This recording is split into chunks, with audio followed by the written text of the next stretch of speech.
அப்படின்னா அந்த கோயில் என்பது தெரியுமா? கோயில் கட்டப்படும் போது இந்த எல்லா அம்சங்களும் கோயிலின் பெரிய சூழலின் ஒரு பகுதியாக கருதி கவனிக்கப்படுகின்றன. அதனால்தான் நீர் என்பது ஒரு முக்கியமான அம்சமாகவும், கோயிலில் வனம் அல்லது காடுகள், மரங்கள், முக்கியமான மரங்கள் ஆகியவை கோயில் வளாகத்தில் இருக்க வேண்டும் என்பதும் எப்போதும் நம் கலாச்சாரத்தின் ஒரு பகுதியாக இருந்தது. இந்த வகையில் இந்திய கலாச்சாரம் இந்த சூழல் அம்சத்தை பார்க்கும் விதம் சமுதாயத்திலும் இந்த சூழலிலும் நீண்ட காலம் தாக்கத்தை ஏற்படுத்தும் வகையில் உள்ளது.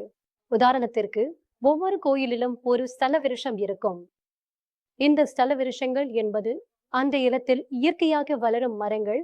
அவை கோயிலின் சிறிய சூழலை மைக்ரோ கிளைமேட் பாதிக்கும்.